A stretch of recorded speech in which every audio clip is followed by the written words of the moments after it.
Setiap tujuan selalu diawali dengan langkah penuh harapan yang menjadi awal penentuan dari mimpi yang dibawa dengan penuh keyakinan.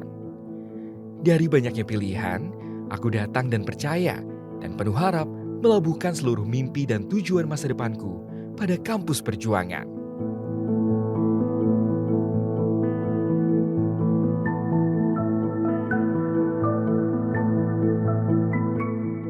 Halo, kenalin nama aku Alvan Faira Segaf, biasa dipanggil Alvan, dari Departemen Perencanaan Wilayah dan Kota, Angkatan 2023. Perkenalkan, nama aku Muhammad Azmi Fadil Samsudin, biasa dipanggil Azmi, dari Departemen Teknik Instrumentasi Fakultas Vokasi Angkatan 2023. Halo, aku Husain Nugraha, alumni Angkatan 2021, Departemen Teknik Material dan Metalurgi ITS. Oke, perkenalkan nama saya Dwi Prasetyo. Saya adalah alumni Desain Komunikasi Visual Angkatan 2012.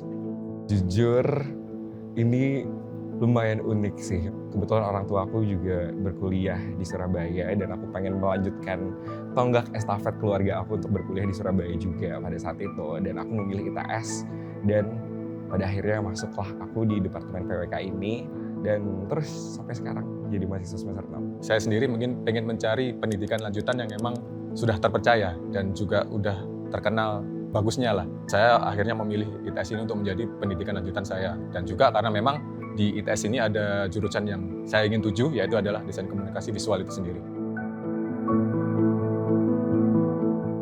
Selama kuliah di ITS, saya cukup aktif di organisasi dan kegiatan laboratorium seperti IMEC, MPP ITS UN Chapter, serta menjadi asisten laboratorium di Laboratorium Metalurgi, Manufaktur, dan Mineral Processing. Aku di 4 pengembangan yang dimana keilmiahan sendiri aku udah ngikutin PKM, kemudian Olivia, dan juga sempat aku ikut opreknya tim riset, dan juga kalau misalkan main risetnya aku sendiri ikut kepanitiaan dan juga organisasi yang dimana organisasi semua organisasi yang ada di kampus ITS itu ada, baik itu eksekutif maupun UKM dan juga LMB, Lembaga Minat Bakat. Dari pengalaman-pengalaman itu, saya belajar bagaimana kerjasama dalam tim, berkomunikasi, dan menghadapi tantangan secara langsung. Dan hal tersebutlah sangat membantu saya untuk terjun ke dunia industri dan proyek smelter seperti saat ini. Aku satu-satunya mahasiswa dari ITS yang berangkat ke SUT di Negara Casima itu.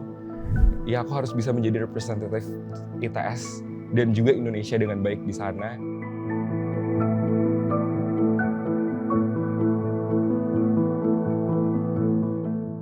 Jujur, masa-masa terberat mungkin di tahun-tahun pertama kali ya. Yang itu yang mungkin dialami semua mahasiswa mungkin ya, yaitu waktu tugas akhir. Membagi waktu antara akademik, kegiatan laboratorium, dan organisasi yang sering kali bersamaan. Dari siswa daerah tiba-tiba datang ke Surabaya di kampus teknik ternama di Indonesia itu kayak jujur kagok banget awalnya. Kayak aku lihat orang-orang di sekitar aku tuh keren-keren banget, pada pinter-pinter semua, tapi kayak ya udah kalau misalnya kita nggak maju, kita nggak hajar itu semua, walaupun itu sedikit, misalnya ya 1%, 2% kayak di atas mereka, tapi ya at least gue udah bisa menyamakan sama mereka lah gitu.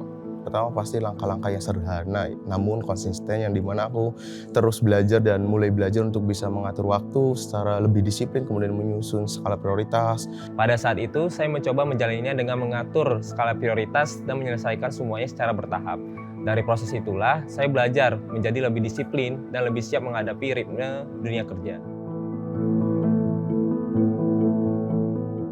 Selama masa perkuliahan, salah satu sosok yang sangat berperan dalam perkembangan saya adalah Ibu Yuli Setiorini selaku dosen pembimbing 1 saya dalam tugas akhir, dan ada juga Pak Budi Agung Kurniawan selaku dosen wali dan dosen pembimbing 2 saya. Salah satu dosen, beliau itu kalau tidak salah mengajar metodologi desain kalau nggak salah. Namanya beliau adalah Bu Oyin.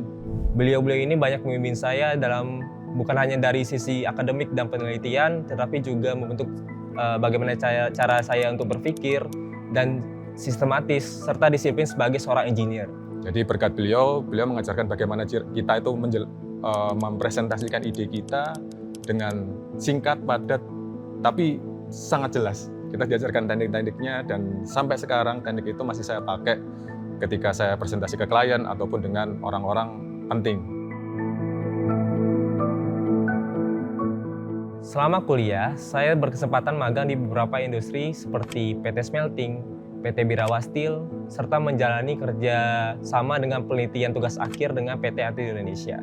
Beberapa kesempatan tersebut saya dapatkan melalui relasi alumni Teknik Material dan Metalurgi ITS yang membantu menghubungkan mahasiswa seperti saya dengan dunia industri. Sempat di semester 4 itu aku berkesempatan ngikutin KP, yaitu kerja praktek, yang dimana kerja praktek itu di bagian kilang atau Pertamina Kilang Internasional di RU6, yaitu di Balongan Indramayu. Itu aku di sana sebagai bagian maintenance electrical and instrumentation, yang dimana itu sebagai arahan aku untuk membranding aku dan juga mengembangkan hard skill dan juga soft skillku. Namanya adalah Redcom.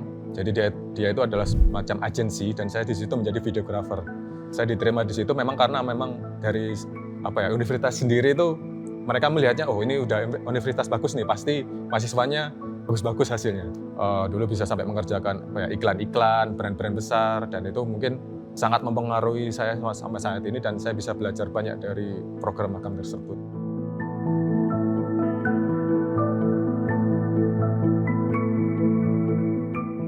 Salah satu momen yang paling berkesan bagi saya selama kuliah adalah kebersamaan dengan teman-teman metalurgi yang tinggal satu kontrakan dengan saya. Yang penting itu mungkin waktu saya masih mahasiswa baru. Jadi waktu itu tahun 2013 kalau nggak salah. Jadi saya mahasiswa baru dan ada workshop, di mana workshop itu yang mengisi adalah senior-senior saya pada waktu itu, dan mahasiswa baru sangat diperbolehkan untuk bisa ikut di workshop tersebut. Workshopnya adalah tentang projection mapping. Karena hampir setiap hari belajar bersama, mengerjakan tugas, diskusi, hingga sampai masak dan hidup bersama selama kuliah di Surabaya. Dari situlah saya merasa banyak pengalaman dan proses selama kuliah ini jadi lebih ringan untuk dijalani bersama-sama. Jujur saya nggak tahu dan saya penasaran aja, akhirnya saya ikut workshop itu. Dan ternyata awal dari workshop itu ternyata sampai sekarang itu adalah cikal bakal studio yang saya buat sampai saat ini. Menurut saya itu bukan perjalanan karir biasa, tapi ya itu sebagai bukti bahwa lingkungan kampus ini itu sangat mewadahi minat bakat mahasiswa-mahasiswanya, sehingga mereka bisa menciptakan lapangan kerja yang baru nantinya. Seperti itu. Aku berharap dapat memberikan dampak positif dan juga berkelanjutan bagi institut, bangsa, dan juga negara. Sebagai alumni ITS, saya berharap bisa terus berkembang dan memberikan kontribusi terbaik melalui bidang yang saya tekuni. Saya juga berharap alumni-alumni ITS nantinya dapat terus dikenal sebagai pribadi yang gigih, profesional, dan mampu membawa nama baik alma mater di dunia kerja. Berbanggalah kalian masuk ke dalam salah satu kampus yang terbaik, yang bahkan nggak hanya di Jawa Timur, tapi secara nasional juga. Dan belajarlah sebanyak-banyaknya, ambil ilmu sebanyak-banyaknya, karena memang itu akan nanti sangat berguna bagi kalian ketika nanti lulus dari kampus ini, seperti itu. Kita mungkin berada di titik yang berbeda, tapi kita punya tujuan yang sama. Mari kita terus melangkah, berjuang bersama menuju mimpi besar kita. Untuk seluruh mahasiswa ITS, ketahuilah bahwa kalian telah berada di tempat yang tepat. Meski berat, percayalah semua jatuh bangun yang telah kalian lalui akan mengantar pada satu tujuan akhir, yakni di mana tempat tujuan dan mimpi kita berada. Sekian dari kami. Sampai jumpa di testimoni selanjutnya, Sobat Kampus.